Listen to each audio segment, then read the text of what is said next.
You know how people always say retirement is supposed to be peaceful? Well, let me tell you something that might make you think twice about moving somewhere remote. What happened to us in our little cabin in the woods still gives me chills, and I'm not sure I'll ever look at the forest the same way again. My husband and I thought we'd found our paradise when we bought this cabin 7 years ago. Tucked deep in the woods, miles from the nearest neighbor, it was everything we'd dreamed of for our golden years. We'd saved for decades, poured our entire retirement nest egg into the place. It wasn't fancy, but it was ours. The quiet was beautiful. No traffic, no neighbors blasting music, just the gentle sounds of nature and each other's company. For 7 wonderful years, that was our life. My husband chopped firewood in the mornings while I tended my little vegetable garden. At night, we'd sit on the porch and watch deer grazing in the clearing behind the house.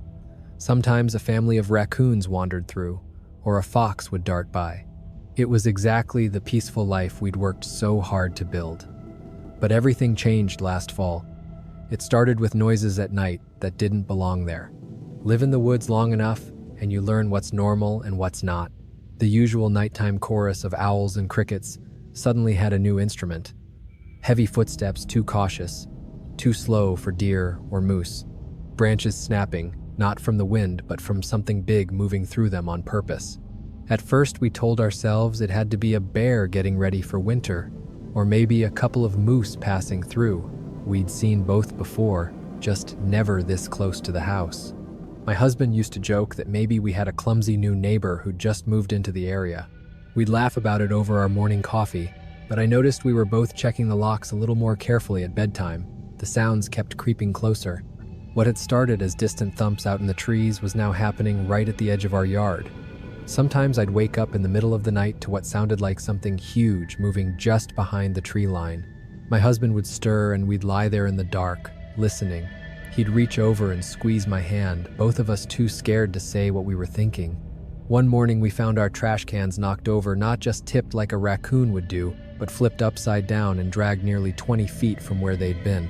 The metal cans had deep dents in them, like something had yanked them with incredible force.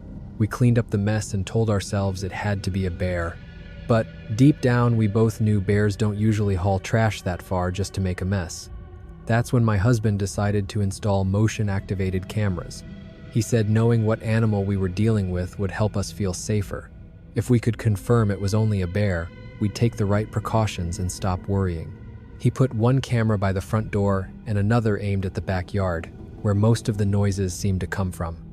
The first week, nothing unusual showed up. Just some deer, a few raccoons, even a beautiful red fox that made me smile when I played back the footage. I started to think maybe we'd imagined the noises, or maybe whatever it was had moved on to bother someone else. Then we caught them. It was a Tuesday morning, and I was scrolling through the previous night's clips on my phone, half expecting to see nothing as usual. At 2:47 a.m., something moved across the screen that made me drop my phone. 3 figures walked single file through our backyard. They were huge, well over 7 feet tall with shaggy black hair like a bear's coat. But they weren't on all fours. They were upright, moving with the deliberate gait you only ever see in humans. But they weren't human, not even close. I must have watched that 30-second clip 50 times before my husband found me sitting at the kitchen table shaking. I handed him my phone without a word. I saw his face drain of color as he processed what he was seeing. His hands started to tremble almost as badly as mine. The way those things moved on camera still makes my skin crawl. The biggest one, obviously the leader, would pause and look around before signaling the others to follow. They seemed to know exactly where they were going, like they'd walked that path 100 times before. When they reached the edge of our property, they slipped back into the woods, as silently as ghosts, vanishing into thin air. My husband and I must have watched that footage 100 times that day, pointing out every little detail to each other. The swing of their long arms as they walked, the way they turned their heads, scanning the area, their sheer, impossible size. This wasn't a costume. It wasn't some prank. Every movement was too fluid, too natural, and the way the infrared camera caught their eyes glowing as they looked straight into the lens, that image still haunts me. That night, we barely slept. Every little sound had us bolt upright in bed, straining to listen. Around 3 in the morning, we heard the heavy footsteps again, but this time they circled the house. We could track them just by sound, moving slowly, deliberately, all the way around the cabin. My husband grabbed a flashlight and crept toward the window, but I pulled him back. Something in me knew we didn't want them to realize we were watching, so we huddled under the covers like children, listening as those footsteps made a full loop before fading back into the forest. Over the next few weeks, the cameras caught more. Sometimes it was one or two of them, sometimes all three. They seemed most active between midnight and 4 a.m., passing through our yard like they owned the place, which I was starting to realize maybe they did. And during the day, we began to notice other signs on our walks around the property. Deep gouges in tree bark, too high and too wide to be from a bear. Branches broken in strange patterns, sometimes arranged in ways that felt almost deliberate. Near the well, we found footprints in the soft mud that turned my blood cold. They were enormous, easily twice the size of my husband's boot, with clear toe impressions. Too human-like, too real. And then came the breathing. About a month after that first sighting, I was just dozing off in bed when I heard it. Heavy, steady breathing right outside our bedroom window. Long, drawn-out exhales that seemed to go on forever. The first time, I told myself it was the wind or maybe my imagination, but my husband heard it too. We lay there frozen, hardly daring to breathe, listening to it just inches away on the other side of that thin cabin wall. Sometimes it lasted minutes. Once it went on for nearly an hour, like something was just standing there, listening to us the same way we were listening to it. Around this time, we started picking up bits and pieces of stories from the locals on our rare trips into town. The nearest settlement was 40 miles away, little more than a gas station and a small market. But the people there had spent their whole lives in these mountains. When we casually asked about local wildlife, their faces changed. Old Pete, who ran the gas station, would drop his voice whenever the deep woods came up. He told us about loggers who'd vanished over the years, their tools left behind, but the men never found. Hunting parties that came back shaken, refusing to talk about what they'd seen. Families who once lived in cabins like ours, suddenly packing up and leaving everything behind without explanation. One woman at the market, thinking no one else could hear, told us about her brother, a former forest ranger. He'd seen things out there the government made him swear never to report. Creatures that walked like men, but weren't men. She said he started drinking heavily after those encounters and eventually quit, moving to the city where he felt safer, surrounded by concrete and crowds. The stories were always vague, always whispered, but every one of them carried the same undercurrent of fear.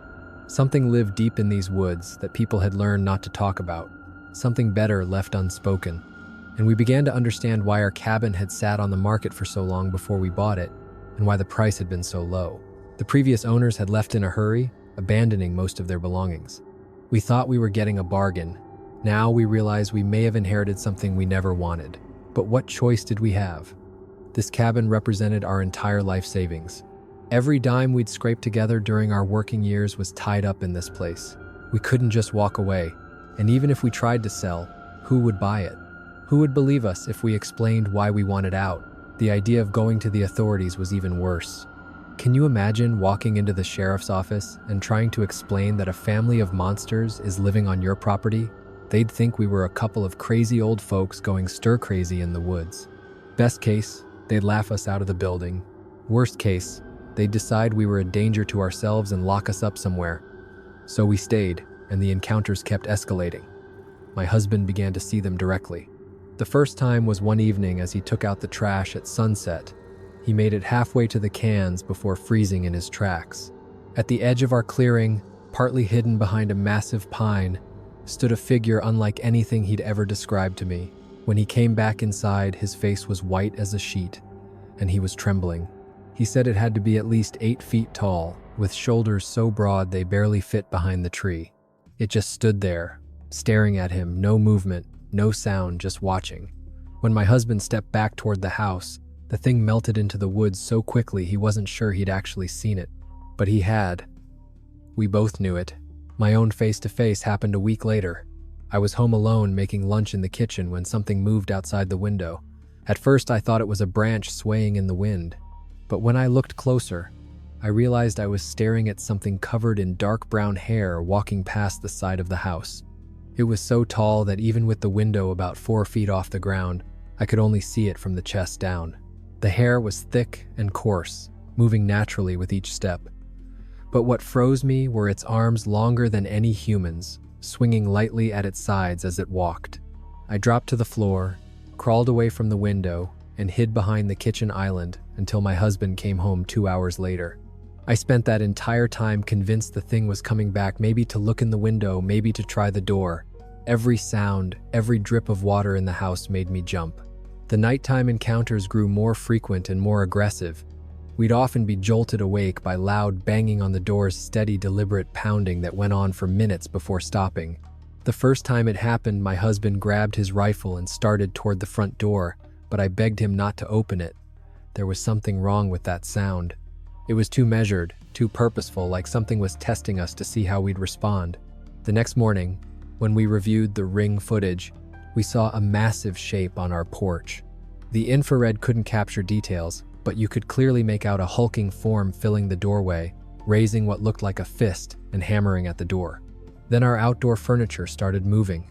We'd wake up to find our porch chairs arranged in perfect circles or stacked into pyramids, things that must have taken enormous strength to create. My husband's workbench so heavy it normally took both of us just to nudge it would be spun around or shifted several feet from where he'd left it. The strangest arrangement came on a foggy November morning. 4 porch chairs had been moved into the backyard and set in a perfect square, each one spaced exactly the same distance apart. In the center of the square was a large, flat rock we'd never seen before. Smooth, dark, and about the size of a dinner plate, it looked like it had been carried in from somewhere else. When my husband tried to move it back, he could barely lift it. It had to weigh at least 60 pounds. But what unsettled us most wasn't the weight, it was the precision. These weren't random acts of vandalism or the chaotic messes wild animals leave behind. Everything was deliberate, calculated, almost artistic in the way it was arranged. What scared us even more than their size or their nighttime pounding was the sheer intelligence behind it all. My little vegetable garden, the one I'd tended with such care, suddenly became a stage for strange discoveries. Tomatoes showed up with massive bite marks, far larger than any animal I know of. Entire rows of lettuce vanished, but in a way that looked carefully harvested, not randomly shredded the way deer or rabbits would do. What truly unnerved me was that they seemed to know exactly which vegetables were ripe and ready to pick. I'd planned to harvest a batch of tomatoes the next morning, only to find them gone, each one taken with the same distinctive bite marks. They didn't touch the green ones or the overripe ones about to spoil. They were selecting the perfect specimens, the same ones I would have chosen myself. My husband found evidence they'd been watching us work the garden. Deep impressions in the soft ground at the edge of the trees set up like a perfect vantage point to observe our daily routine. The prints were enormous, twice the size of a human footprint, and appeared in the same spots day after day. Something out there was studying us, learning our patterns. One morning, I found a small pile of bones neatly arranged near my tomato plants. They didn't belong to any animal I could identify, and they'd been stripped completely clean of flesh. The bones were laid out by size, smallest to largest, in a deliberate spiral. I made my husband throw them away immediately, but I couldn't shake the feeling it was some kind of offering or gift. One night, my husband's tool shed was broken into, though nothing was stolen. The door had been torn off its hinges, the metal bent in a way that took enormous strength. Inside, his tools were scattered everywhere, as though huge, clumsy hands had rifled through them, but every tool was still there, just jumbled and covered with coarse hair. The most disturbing discovery came the next morning. Among the scattered tools were clear handprints pressed into the dust on his workbench. They were massive, easily twice the size of a human hand, with fingers far longer than normal. But what made our blood run cold was that the prints showed 2 opposing thumbs, exactly like human hands, only bigger and far stronger. My husband measured before wiping them away. Just the palm was over 8 inches long, and the fingers extended another 6 inches. The thumb pad showed ridge patterns, fingerprints similar to a human's, but the size alone suggested a hand that could crush a man's skull without effort. Around this time, we began finding what I can only describe as gifts left around the property. Not bones this time, but other objects placed where we couldn't miss them. A perfectly round stone the size of a baseball, polished smooth, set on the porch step. A collection of strange feathers we couldn't identify. arranged in a fan shape near the mailbox. Oddly twisted pieces of wood that looked like crude carvings, left in obvious spots we were sure to notice. The gifts became more frequent and more elaborate. One morning we found an intricate pattern of pine cones and acorns on our picnic table, arranged in concentric circles with mathematical precision. Another day, there was a bouquet of wildflowers carefully placed inside an old coffee can we'd thrown away weeks earlier. The flowers were still fresh, dew clinging to the petals, meaning they'd been placed there overnight. My husband wondered if these were peace offerings, attempts at communication from beings smart enough to grasp the concept of gift-giving, but I found them deeply unsettling. Each gift felt like a reminder that we were being watched, studied, constantly monitored in ways we couldn't understand or respond to. The breathing outside our window became more regular and more varied. Sometimes it was the slow, steady rhythm we'd grown used to. At other times, the sound was more like sniffing, as if something was trying to learn about us through scent. On a few terrifying occasions, we heard noises that unmistakably sounded like an attempt to mimic human breathing, as though it was trying to match our rhythm. One night in late October, the breathing came with something I can only describe as a hum. A low, resonant vibration rolled through the cabin walls. It was almost musical, like someone humming a lullaby in a deep, powerful voice no human throat could produce. It went on for over an hour. This strange lullaby was performed right outside our bedroom window. My husband wasn't sleeping at all by this point. Every night he spent hours perched at different windows, rifle laid across his lap. He'd position himself where he could watch multiple approaches to the house, scanning the tree line for movement. Each morning I'd find him exhausted and jittery, nodding off in his chair while still trying to keep watch. The psychological pressure was crushing. I started having panic attacks whenever I had to step outside alone, even in daylight. Simple chores like hanging laundry became terrifying ordeals as I constantly checked the tree line for eyes watching me or a figure lurking just out of sight. I'd rush through every outdoor task, heart pounding. My husband's health was slipping too. Stress and sleeplessness made him irritable and jumpy at every unexpected noise. We both lost weight from the constant anxiety, and our conversations became centered almost entirely on our fears and the bizarre things happening around the house. The creatures began testing our reactions to different kinds of stimuli. They threw pine cones at the cabin walls, always at night, always in ways that seemed designed to get our attention without causing real damage. Sometimes it was a single heavy thud on the kitchen wall. Other times it was a rapid series of knocks, like drumming. The timing was never random. It always seemed calculated to interrupt whatever we were doing. They discovered that the motion sensor lights on our porch would switch on when anything entered their range, and they started playing with that system in ways that kept us awake for hours. The lights would flicker on and off, sometimes in patterns like Morse code, sometimes in playful, irregular bursts. We watched from inside as massive silhouettes danced at the edge of the glow, deliberately triggering the sensors. One especially memorable night, they activated every single motion light we'd installed around the house in sequence. It was like a custom light show designed to prove they understood our security system. Each light blinked on clockwise around the cabin, briefly revealing a towering figure before plunging back into darkness. The Ring cameras were capturing more footage now, but the creatures seemed to be learning about the cameras too. They stayed just at the edge of the frame or approached from angles where trees and walls partially blocked the view. It was as if they knew they were being recorded and were deliberately toying with our technology. In one particularly chilling clip, we watched one of them approach the front door camera close enough to touch it. The infrared caught what looked like a face covered in coarse hair, with intelligent eyes staring straight into the lens. For nearly 30 seconds, the creature examined our camera, tilting its massive head from side to side as though trying to figure out how the device worked. The sounds from the forest grew more complex and varied, mixed with calls and voices we were starting to recognize.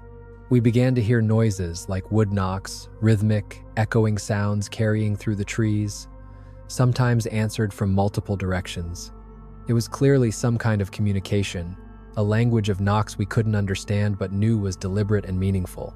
My husband tried responding once, stepping out with a hammer and tapping on the porch railing in the same rhythm we'd heard from the woods. The response was immediate and overwhelming. The knocking became faster and harder, coming from what felt like dozens of spots at once. The pounding was so intense, and so perfectly in sync that my husband bolted back inside, slammed the door, and threw the deadbolt. We realized then we'd made a mistake trying to communicate. Whatever we'd accidentally said in their knocking language, it was the wrong thing. Activity around the house spiked after that night. More objects moved, heavier breathing at the windows, and bolder incursions across the line we'd tried to draw. During this escalation, we found evidence they'd been inside the garage. The big door had been opened carefully, not forced, and the contents had been examined and rearranged. Our car wasn't damaged, but the seats had been adjusted as if something far larger than us had been sitting in them. The handprints on the steering wheel and dashboard matched the huge ones we'd seen in the tool shed. The most unnerving discovery was that they'd gone through our emergency supplies. Cans had been removed from shelves and inspected, some punctured as if something had tried to sample the contents. A bag of rice had been opened, the contents spilled on the floor in another strange, deliberate pattern. They'd rifled through our winter clothes too, dragging coats and boots from their storage bins. Nothing was torn or stolen, but everything smelled of deep woods, damp earth, pine needles, and something else we couldn't identify. The scent was so strong we had to wash everything before we could wear it again. The intelligence they were showing was becoming impossible to deny. These weren't simple animals acting on instinct. They were problem-solving, learning, adjusting their behavior based on our reactions. They understood our technology, our routines, our fears, and they were using that understanding in ways that felt more and more like psychological warfare. But the worst night, the one that almost broke us, came in early December. We were jolted awake around midnight by sounds unlike anything we'd heard before. At first, it was heavy footsteps, but from every direction, north, south, east, and west, we could hear them moving through the trees. We thought maybe it was a herd of moose at first, but the footfalls were too slow, too even. Then came the calls. I don't even know how to describe them. Not exactly howls, not exactly screams, something in between, like attempts at speech. Low, guttural sounds echoing from multiple points around the house, as if they were calling to each other. My husband and I crept from window to window, trying to see what was out there. The porch lights reached only about 20 feet into the woods. Beyond that was total darkness except for the eyes. Reflecting our porch light from at least 4 separate spots in the forest were pairs of glowing eyes. They were far too high off the ground for any normal animal, at the height you'd expect if something very tall were standing upright among the trees. The calling went on for hours, a conversation in the darkness we couldn't understand. Sometimes it sounded inquisitive, like they were trying to communicate. Other times it was aggressive, almost threatening. Around 3 a.m., something grabbed the front doorknob and shook it violently. The whole frame rattled as whatever was outside tried to twist the handle and shove the door open. Thank God my husband had installed a good deadbolt. The shaking went on for minutes, accompanied by a low, frustrated growl. That night, something in me cracked. I broke down from the stress and fear, sobbing uncontrollably as my husband held me. We couldn't go on like this. We couldn't live in constant terror inside our own home, but we also couldn't leave. We were trapped, and whatever was out there was getting bolder and more aggressive. That's when my husband came up with the craziest idea either of us had ever considered. He wanted to leave food for them. I thought he'd lost his mind when he first suggested it. The idea of deliberately encouraging these creatures to come closer seemed like the worst plan imaginable. But then he explained his reasoning, and as insane as it sounded, it began to make a strange kind of sense. He believed they were territorial, and that our presence inside what they saw as their domain was what was provoking the aggression.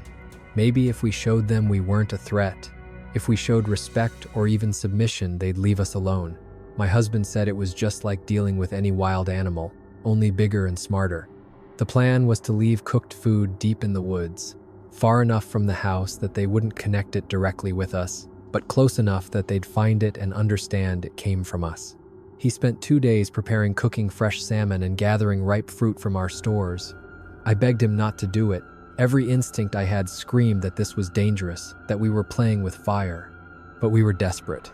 The nightly encounters were escalating, and I'd started having panic attacks at sunset. On a gray December afternoon, my husband packed the food into a backpack and walked into the woods. I watched from the kitchen window until he disappeared behind the trees, my heart pounding so hard it felt like it might stop. Later, he told me that the walk to the spot just 200 yards from our house was the most terrifying experience of his life. The whole way he felt like he was being watched, not just observed, but studied. He said he could feel eyes on him from every direction, tracking his every move under the canopy. The fallen log where he set the food looked like a natural table, perfectly placed in a small clearing surrounded by massive pines. He laid out the salmon and fruit carefully, almost as if setting a table for guests. His hands shook so badly he could barely hold the food. The walk back felt like the longest 200 yards of his life. He said he could sense movement in the trees, shadows of something moving parallel to his path. He forced himself not to run, not to show fear. By the time he reached the back door, he was soaked in sweat despite the December cold. That night we waited. Around 10 p.m., the noises began, but they were unlike anything we'd heard before. From the direction where he'd left the food came sounds I can only describe as otherworldly. Not quite screaming, not quite howling noises, carrying emotions I could almost understand. Excitement, maybe even surprise.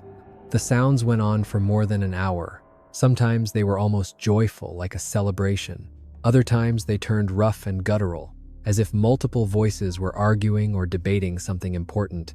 We huddled together in the bedroom, listening to what sounded like an entire community of these beings discovering our gift. Then silence. The change was immediate and dramatic. The next night, for the first time in months, we slept straight through until morning without being disturbed. No footsteps, no breathing at the windows, no furniture rearranged on the porch. The Ring cameras caught nothing unusual. Days went by in peace. No new claw marks on the trees, no more strange branch patterns. Our garden remained untouched. It was as if someone had flipped a switch, turning off the months of terror we'd endured, but we knew they were still out there. Occasionally, on walks around the yard, we'd spot figures watching from the tree line, tall, dark silhouettes that melted back into the forest the moment they realized we'd seen them. Every so often I'd catch movement at the edge of my vision, but when I turned to look directly, nothing was there. I began to think of it as a truce. We'd acknowledged their presence, shown them respect, and in return they gave us space. They still watched, they still knew us, but from a safe distance for everyone. My husband began leaving offerings once a month, always at the same clearing, always with the same careful ritual. Fresh salmon when we could get it, ripe fruit, sometimes bread or other foods we thought they might like. By the next morning, it was always gone and we'd have another peaceful night. Over time, I've come to see our situation differently. We aren't the owners of this land in any real sense. We're more like tenants allowed to live here as long as we respect the true residents. It's a strange kind of existence, but it works. I've never told this story to anyone but my husband. Who would believe it? People would think I'm just some crazy old woman imagining things out in the deep woods. But I know what I've seen, what we've both lived through. There are beings in these forests that science doesn't acknowledge, that most people refuse to believe even exist. Sometimes I wonder what they really are. Are they some undiscovered primate species that's learned how to avoid detection? Or are they something else entirely? I've stopped trying to figure it out. All I know is they're intelligent, territorial, and capable of both aggression and mercy. Living here has changed the way I think about the natural world. We're not separate from it, and we're not its masters. We're just another species trying to find our place in a far more complex, mysterious ecosystem than most people can imagine. The forest has its own rules, its own inhabitants, and if you want to live peacefully in it, you have to respect those realities. Our encounters have made me more aware of how little we truly know about the world around us. How many other creatures are out there, avoiding human contact, living their lives in spaces we think are empty? How many mysteries lie hidden in deep forests where cell phones don't work and satellites can't see through the canopy? I still get uneasy when the sun goes down. I still listen carefully at the windows at night. But now it's a different kind of vigilance. Less fear, more respect. We're sharing this place with something ancient and powerful. And as long as we remember our place in that relationship, we can coexist. The Ring camera still occasionally catches distant figures moving through our property, always well away from the house. Now I've learned to see those images not as a threat, but as a reminder. A reminder that we're guests here, that we're being tolerated, not welcomed, and that our safety depends on maintaining the fragile peace we've negotiated. Some nights, especially when the moon is full and the forest seems especially alive with sound, I think about those first terrifying encounters, the breathing outside our bedroom window, the pounding on the front door, the glowing eyes circling our home. Part of me longs for the simpler days, when my biggest worry was whether a deer would eat my tomatoes, but another part of me feels strangely lucky to have experienced something most people never will, to have been forced to confront intelligence in a form completely outside human understanding, to have my concept of what's possible stretched. We're in our 70s now. We won't be here forever. Sometimes I wonder what will happen to this place when we're gone. Will the next occupants be prepared for what they're inheriting? I've thought about leaving a letter, some kind of explanation, but I know they'd just see it as the ramblings of an old, delusional woman. Maybe that's for the best. Maybe everyone has to discover the truth for themselves, to learn how to coexist with the other inhabitants of the woods. Maybe fear and understanding are both part of the relationship. All I know is that we're not alone here. We've never been alone. The deep forest holds secrets most people can't even imagine. And if you choose to live in places like this, you'd better be ready for the possibility that you'll encounter something that changes everything you thought you knew about the world. The creatures are still here. They're still watching. And as long as we keep respecting their territory and intelligence, they seem content to let us stay. It isn't the retirement we planned, but it's the retirement we've learned to live with. And sometimes, in the quiet moments when the forest feels especially alive, I'm grateful for the reminder that the world still holds mysteries, that there are still things out there bigger and stranger than anything we can imagine, that the wild places of this earth still hold secrets worth protecting. The offerings remain, the truth remains, and we live each day with the awareness that we are sharing our home with something extraordinary, something most people will never believe exists. But now I understand more clearly. The deep forests are never truly empty, and the beings that call them home are far more intelligent and perceptive than we ever imagined. They've taught us that respect and understanding can bridge even the widest, most impossible gaps, and that sometimes the scariest encounters can lead to the deepest peace. This is our story. This is what happened to us in our quiet cabin in the woods, and why the forest will never be the same for me again. Think of it however you want, but remember this. If you ever find yourself living in the deep wilderness, pay attention to the signs around you. Listen for the sounds that don't belong. And if you're lucky enough to encounter something extraordinary, treat it with the respect it deserves. You never know what kind of peace might wait for you on the other side of fear.